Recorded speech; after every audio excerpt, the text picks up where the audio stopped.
ആകാശവാണി.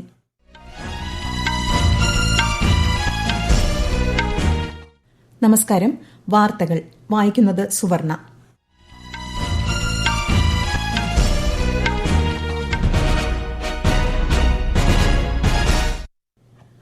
പ്രധാന വാർത്തകൾ. അന്താരാഷ്ട്ര തലത്തിലെ സുപ്രധാന നാവികശക്തിയായി ഇന്ത്യ മാറിയതായി പ്രധാനമന്ത്രി നരേന്ദ്രമോദി.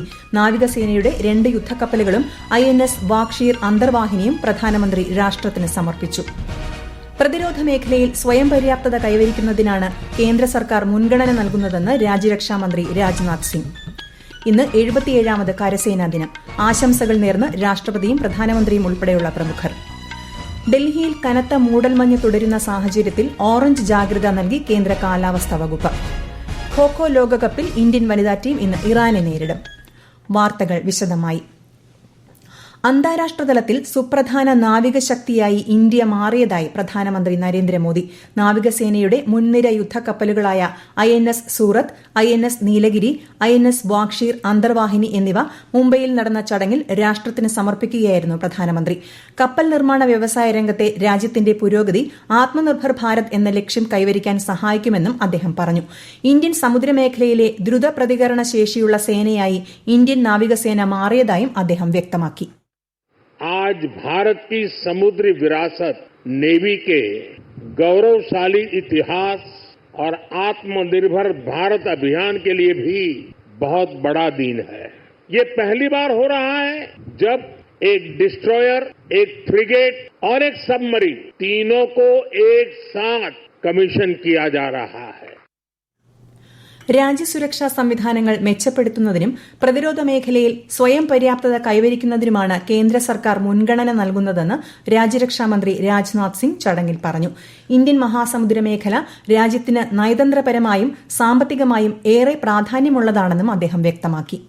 इंडियन ओशन रीजन में भारत का जियो स्ट्रेटेजिक और इकोनॉमिक इंटरेस्ट बहुत पुराने समय से ही रहा है. चाहे हम 2000 ईयर्स पहले के रोम के साथ ट्रेड की बात करें या साउथ ईस्ट एशियन कंट्रीज के साथ अपने व्यापार की बात करें. നാവികസേനയുടെ 3 കപ്പലുകൾ ഒരേ സമയം കമ്മീഷൻ ചെയ്യുന്നത് ഇതാദ്യമായാണ്. 77ാമത് കരസേനാ ദിനത്തിൽ സൈനികർക്കും വിമുക്ത ഭടന്മാർക്കും ആശംസകൾ നേർന്ന് രാഷ്ട്രപതി ദ്രൌപദി മുർമു. രാജ്യസുരക്ഷ ഉറപ്പാക്കുന്നതിൽ കരസേന നിർണായക പങ്ക് വഹിക്കുന്നതായി രാഷ്ട്രപതി സമൂഹമാധ്യമത്തിൽ കുറിച്ചു. മാതൃരാജ്യത്തിന് വേണ്ടിയുള്ള സൈനികരുടെ എണ്ണമറ്റ ത്യാഗങ്ങളെ രാഷ്ട്രം നന്ദിയോടെ സ്മരിക്കുന്നതായും ശ്രീമതി മുർമു പറഞ്ഞു. സൈനികരുടെ അചഞ്ചലമായ ധീരതയ്ക്ക് മുന്നിൽ പ്രണാമമർപ്പിക്കുന്നതായി പ്രധാനമന്ത്രി നരേന്ദ്രമോദി ആശംസാ സന്ദേശത്തിൽ കുറിച്ചു. രാജ്യസുരക്ഷയ്ക്കായി സൈന്യം നടത്തുന്ന ത്യാഗത്തെയും അദ്ദേഹം കരസേനാ ദിനത്തിൽ അനുസ്മരിച്ചു. കരസേനാ ദിനത്തിൽ ആശംസകൾ നേർന്ന് സംയുക്ത സേനാ മേധാവി ജനറൽ അനിൽ ചൌഹാൻ.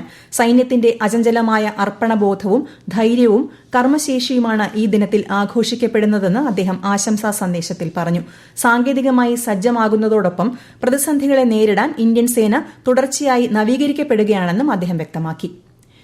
77ാമത് കരസേനാ ദിനത്തോടനുബന്ധിച്ച് പൂനെയിൽ നടന്ന പരേഡിൽ കരസേനാ മേധാവി ജനറൽ ഉപേന്ദ്ര ദ്വിവേദി പങ്കെടുത്തു. വികസിത ഇന്ത്യ എന്ന ലക്ഷ്യത്തിലേക്ക് രാജ്യം മുന്നേറുകയാണെന്നും സുരക്ഷിതമായ അന്തരീക്ഷം രാജ്യപുരോഗതിക്ക് ഏറ്റവും പ്രധാനമാണെന്നും അദ്ദേഹം പറഞ്ഞു. കരസേന ഇതിനായി നിർണായക സംഭാവനകളാണ് നൽകി വരുന്നതെന്നും ആധുനിക സാങ്കേതിക സംവിധാനങ്ങൾ ഉൾപ്പെടെ പ്രയോജനപ്പെടുത്തിയാണ് സൈന്യം പ്രവർത്തിച്ചു വരുന്നതെന്നും കരസേനാ മേധാവി വ്യക്തമാക്കി. आज हमारा देश एक नए युग की कगार पर खड़ा है और एक विकसित भारत के लक्ष्य की ओर सुचारू रूप से प्रगति कर रहा है. हमारे देश को प्रगति और विकास के पथ पर अग्रसर रहने के लिए एक स्थिर और सुरक्षित वातावरण आवश्यक है, जिसको अंजाम देने में भारतीय सेना की अहम भूमिका है. ബോംബെ എഞ്ചിനീയറിംഗ് ഗ്രൂപ്പ് ഗ്രൌണ്ടിലാണ് പരേഡ് നടന്നത്. പൂനെയിൽ ഇന്ന് വൈകുന്നേരം നടക്കുന്ന ഗൌരവ് ഗാഥ പരിപാടിയിൽ രാജ്യരക്ഷാമന്ത്രി രാജ്നാഥ് സിംഗ് പങ്കെടുക്കും. സ്പെയിനിൽ ദ്വിദിന സന്ദർശനം തുടരുന്ന വിദേശകാര്യമന്ത്രി S Jaishankar Spanish president Pedro സാഞ്ചസിനെ സന്ദർശിച്ചു. ഇരു രാജ്യങ്ങൾക്കുമിടയിലെ ഉഭയകക്ഷി സഹകരണം കൂടിക്കാഴ്ചയിൽ ചർച്ചയായതായി അദ്ദേഹം അറിയിച്ചു. ഈ വാർത്തകൾ ആകാശവാണിയിൽ നിന്ന്. ആകാശവാണി വാർത്തകളും വാർത്താധിഷ്ഠിത പരിപാടികളും All India Radio news Thiruvananthapuram YouTube ചാനലിലും All India Radio news Thiruvananthapuram Facebook പേജിലും AR ന്യൂസ് തിരുവനന്തപുരം ഇൻസ്റ്റഗ്രാം അക്കൌണ്ടിലും AR ന്യൂസ് TVM X ഹാൻഡിലും ലഭ്യമാണ്. പ്രധാനമന്ത്രി നരേന്ദ്രമോദി ആകാശവാണിയിലൂടെ ജനങ്ങളുമായി ആശയങ്ങൾ പങ്കുവയ്ക്കുന്ന പ്രതിമാസ റേഡിയോ പ്രഭാഷണ പരിപാടി മൻ കി ബാത് ഈ മാസം 19-ന്. ഈ വർഷത്തെ ആദ്യ മൻ കി ബാത് ആണിത്. പരിപാടിയിലേക്കുള്ള ആശയങ്ങളും അഭിപ്രായങ്ങളും മൈ ജിഒവി ഓപ്പൺ ഫോറത്തിലോ 1800117800 എന്ന ടോൾ ഫ്രീ നമ്പറിലോ ഈ മാസം 17 വരെ പങ്കുവയ്ക്കാവുന്നതാണ്. 15ാം കേരള നിയമസഭയുടെ 13ാം സമ്മേളനത്തിന് വെള്ളിയാഴ്ച തുടക്കമാകും. ഗവർണറുടെ നയപ്രഖ്യാപനത്തോടെയായിരിക്കും സമ്മേളനം ആരംഭിക്കുക. സമ്മേളനത്തിന്റെ ആദ്യഘട്ടം ഈ മാസം 23-ന് സമാപിക്കും. ലൈംഗിക അധിക്ഷേപ കേസിൽ ജാമ്യം അനുവദിച്ച ശേഷവും ജയിലിൽ നിന്ന് പുറത്തിറങ്ങാതിരുന്നതിൽ വ്യവസായി ബോബി ചെമ്മണ്ണൂരിനെ കടുത്ത ഭാഷയിൽ വിമർശിച്ച് ഹൈക്കോടതി. പുറത്തിറങ്ങാൻ വിസമ്മതിച്ച സാഹചര്യം സംബന്ധിച്ച് കോടതിക്ക് വിശദീകരണം നൽകണമെന്നും ജാമ്യം റദ്ദാക്കി വീണ്ടും അറസ്റ്റ് ചെയ്യുന്ന കാര്യം പരിഗണിക്കേണ്ടി വരുമെന്നും ജസ്റ്റിസ് PV കുഞ്ഞികൃഷ്ണൻ പറഞ്ഞു. ഹൈക്കോടതി നിലപാട് കടുപ്പിച്ചതിനെ തുടർന്ന് ഇന്ന് രാവിലെ ബോബി ജയിലിൽ നിന്ന് പുറത്തിറങ്ങി. CISFന്റെ 2 പുതിയ റിസർവ് ബറ്റാലിയനുകൾ രൂപീകരിക്കുന്നതിന് കേന്ദ്ര സർക്കാർ അംഗീകാരം നൽകി. ഇതോടെ ആകെ ബറ്റാലിയനുകളുടെ എണ്ണം 13-ൽ നിന്ന് 15ആയി. ഓരോ പുതിയ ബറ്റാലിയനിലും 1020ഓളം അംഗങ്ങളുണ്ടാകുമെന്ന് ആഭ്യന്തര മന്ത്രാലയം അറിയിച്ചു. അതീവ സുരക്ഷ ആവശ്യമായുള്ള ജയിലുകളുടെയും അനുബന്ധ സ്ഥാപനങ്ങളുടെയും സുരക്ഷ കൈകാര്യം ചെയ്യുന്നതിൽ പരിചയസമ്പന്നരായ ഉദ്യോഗസ്ഥരാണ് റിസർവ് ബറ്റാലിയനുകളിൽ ഉൾപ്പെടുക. മഞ്ഞൾ കൃഷി വികസനം ലക്ഷ്യമിട്ട് കേന്ദ്ര സർക്കാർ ആരംഭിച്ച ദേശീയ ടർമറിക് ബോർഡിന്റെ ഉദ്ഘാടനം കേന്ദ്രമന്ത്രി പീയൂഷ് ഗോയൽ തെലങ്കാനയിലെ നിസാമാബാദിൽ ഇന്നലെ നിർവഹിച്ചു.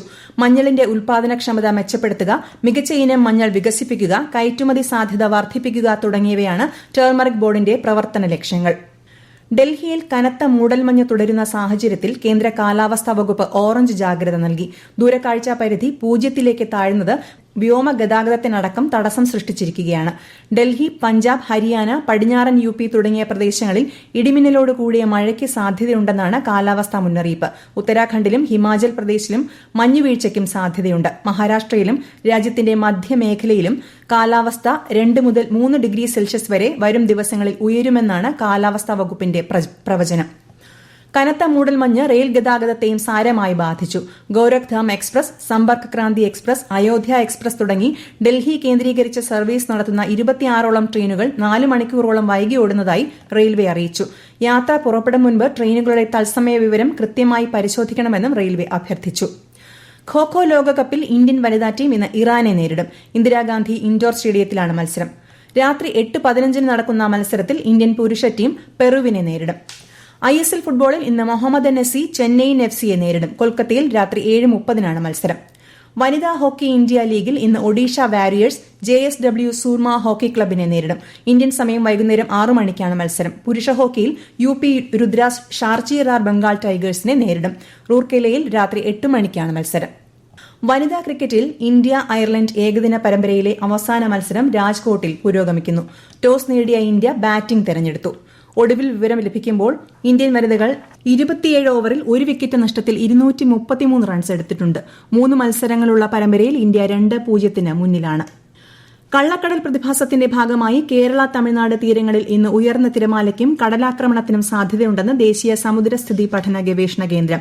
മത്സ്യത്തൊഴിലാളികളും തീരദേശവാസികളും ജാഗ്രത പാലിക്കണം. ബീച്ചിലേക്കുള്ള യാത്രകളും കടലിലിറങ്ങിയുള്ള വിനോദങ്ങളും പൂർണ്ണമായും ഒഴിവാക്കണമെന്നും നിർദ്ദേശമുണ്ട്. ജമ്മുകശ്മീരിലെ ബഡാൽ ഗ്രാമത്തിൽ അജ്ഞാത രോഗം ബാധിച്ച് 2 പേർ കൂടി മരിച്ചു. രോഗം സ്ഥിരീകരിച്ച 38 പേരിൽ 14 പേരാണ് മരിച്ചത്. കഴിഞ്ഞ ഡിസംബർ 7 മുതൽ ഇതുവരെയുള്ള കണക്കാണിത്. പ്രധാന വാർത്തകൾ വീണ്ടും. അന്താരാഷ്ട്ര തലത്തിലെ സുപ്രധാന നാവിക ശക്തിയായി ഇന്ത്യ മാറിയതായി പ്രധാനമന്ത്രി നരേന്ദ്രമോദി. നാവികസേനയുടെ 2 യുദ്ധക്കപ്പലുകളും INS വാഗ്ഷീർ അന്തർവാഹിനിയും പ്രധാനമന്ത്രി രാഷ്ട്രത്തിന് സമർപ്പിച്ചു. പ്രതിരോധ മേഖലയിൽ സ്വയം പര്യാപ്തത കൈവരിക്കുന്നതിനാണ് കേന്ദ്ര സർക്കാർ മുൻഗണന നൽകുന്നതെന്ന് രാജ്യരക്ഷാമന്ത്രി രാജ്നാഥ് സിംഗ്. ഇന്ന് 77ാമത് കരസേനാ ദിനം. ആശംസകൾ നേർന്ന് രാഷ്ട്രപതിയും പ്രധാനമന്ത്രിയും ഉൾപ്പെടെയുള്ള പ്രമുഖർ.